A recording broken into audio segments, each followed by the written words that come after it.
நமது இதய தெய்வம் கேப்டன் அவர்களை வணங்கி என்னுடைய உரையை தொடங்குகிறேன். இங்கே நான் யார் பற்றி பேச, எல்லாருமே எனக்கு கேப்டனை நான் திருமணம் செய்த நாள்ல இருந்து தெரிஞ்சவங்க தான்.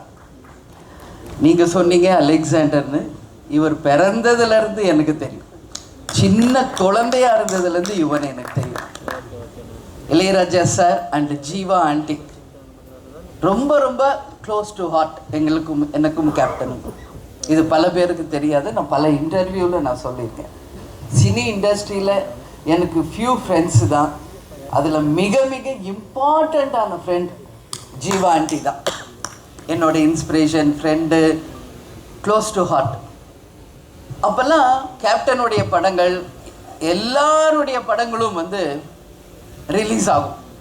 அப்போ நாங்களாம் ரொம்ப பிஸி, ஹீரோஸை விட ஒய்ஃப்ஸ், ஹவுஸ் ஒய்ஃப்ஸ். ஏன்னா ஜீவா ஆண்டி, இளையராஜா சார் எல்லா படத்துக்குமே ப்ரிவியூக்கு என்ன கூப்பிடுவாங்க.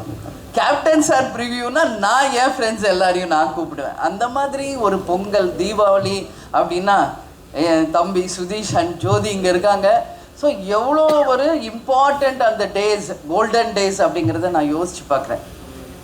ஏன்னா யுவன் எனக்கு தெரியும், நாங்கள்லாம் ப்ரிவியூவில் உட்காந்து பார்க்கும்போது சின்ன குழந்தை அவங்க அம்மா தூக்கிட்டு வருவாங்க. அவ்வளோ ஒரு க்யூட் பேபியாக நான் பார்த்தேன்.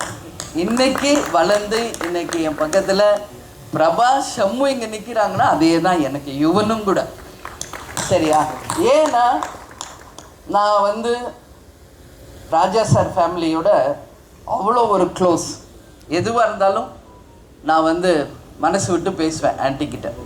அதே மாதிரி சரத் சார், எங்களுடைய திருமணம் நடந்தது 1990 ஜனவரி 31.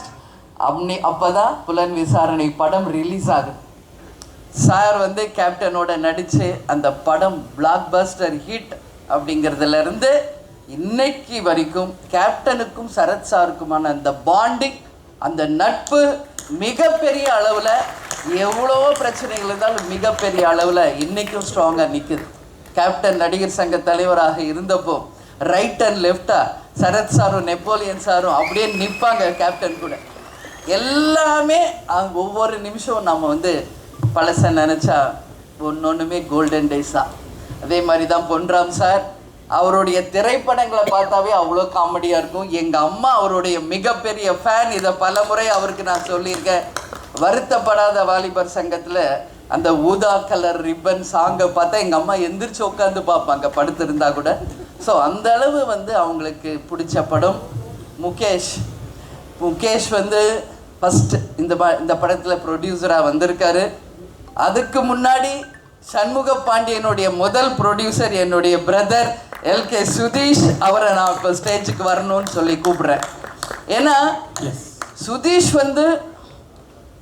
சண்முக பாண்டியனுடைய ஃபர்ஸ்ட் மூவி சகாப்தம். அவருடைய தாய் மாமா மட்டும் கிடையாது, அவருடைய எல்லாமாக இருந்து சண்முக பாண்டியனுக்கு சகாப்தம் படத்தை ப்ரொடியூஸ் பண்ணவர் சுதீஷ். அதனால் இங்கே எல்லாருமே எனக்கு புதுசில், எல்லாரும் ரொம்ப வருஷம் எனக்கு தெரிஞ்சவங்க தான். அதே மாதிரி கேமராமேன் சார், நான் ஷூட்டிங் லொக்கேஷனுக்கு 1 or 2 days தான் போனேன். ஸோ அவ்வளோ க்ளோஸ் ஆனார். ராஜேஷ் சார், உங்கள் படம் ரொம்ப பிடிக்கும் கேப்டனுக்கும் எனக்கும். Jawahar sir, all the best, ஜெயிக்கிறோம் நம்ம அப்படின்றத இப்போ சொல்கிறேன். கல்கி, உனக்கு நல்ல ஃப்யூச்சர் இருக்கு, உனக்கு சொல்கிறேன்னா ஆல் த பெஸ்ட். ஏன்னா காமெடி பிரமாதமாக பண்ணியிருக்காரு. பொன்ராம் சார் ப்ரொடியூசரும் மூவி பார்க்க என்னை அழைச்சாங்க. அப்போ நான் போய் பார்த்தேன் படத்தை. நீங்கள் பார்த்துட்டு அதை சொல்லணும். ஆஸ் எ மதர் நான் சொல்லலாம், அம்மா இல்லை அதனால் சொல்கிறாங்கன்னு. ஆக்சுவலி உண்மையிலேயே இந்த படம் குடும்பமாக போய் தியேட்டரில் கொண்டாட வேண்டிய ஒரு திரைப்படமாக நிச்சயம் தமிழக மக்கள் இதை அங்கீகரிப்பாங்கன்றதுல மாற்று கருத்தில்லை. விஜய் பிரபாகர் அண்ட் சண்முக பாண்டியன் கேப்டனுடைய தவ புதல்வர்கள். அதை கரெக்டாக நீங்கள் நோட் பண்ணீங்க. சண்முகா என்ட்ரி ஆகுறாரு, எந்திரிச்சு நின்று அதை ஃபோனில் ஷூட் பண்ணுறாரு பிரதர்னா, அதுதான் அவங்க 2 பேருக்குள்ள அந்த பாண்டிங்.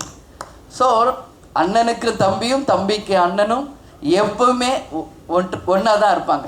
அந்த மாதிரி ஸோ இந்த படத்தை பற்றி நான் எஸ்பெஷலி சொல்லணும்னா ராஜா சாரும் யுவனும் சேர்ந்து பாடியிருக்காங்க. அது வந்து மிகப்பெரிய ஒரு ப்ளஸ் இந்த படத்துக்கு. ஒரு அம்மா பாட்டு சென்டிமெண்ட்னாலே அது ராஜா சார் பண்ணாதான் அது எல்லாருக்கும் விரும்புவாங்க.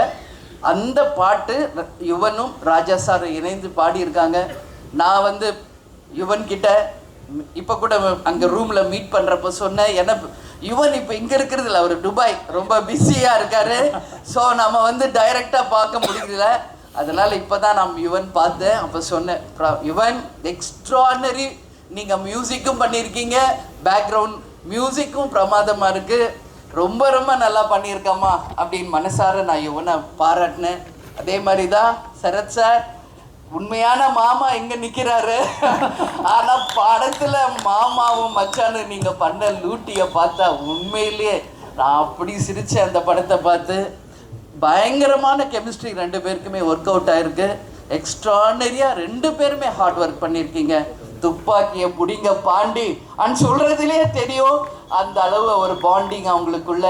முகேஷ் ஒரு சின்சியர் ப்ரொடியூசர். அவர் வந்து யாருக்கும் எந்த டிஸ்டர்ப் பண்ணாமல் மிக பிரமாதமாக இந்த ப்ராஜெக்ட் நல்லா வரணுன்ற ஒரே எண்ணத்தோட இந்த நிமிஷம் வரைக்கும் ஒர்க் பண்ணிகிட்டு இருக்காரு.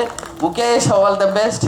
நீங்கள் ஃப்யூச்சரில் பெரிய ப்ரொடியூசராக வருவீங்க, அதுக்கு வாழ்த்துக்கள். பொன்ராம் சார், தொடர்ந்து எல்லா படமும் பிரம்மாண்ட வெற்றி படங்களாக அமையும், அதில் மாற்று கருத்து இல்லை. எனவே எல்லாரும் போய் December 19th நீங்கள் எல்லாரும் தியேட்டரில் பாருங்கள். உங்கள் எல்லாருக்கும் இந்த படம் பிடிக்கும்னு நான் நம்புகிறேன். எனவே all the very best for the entire team. அதாவது நம்மளுடைய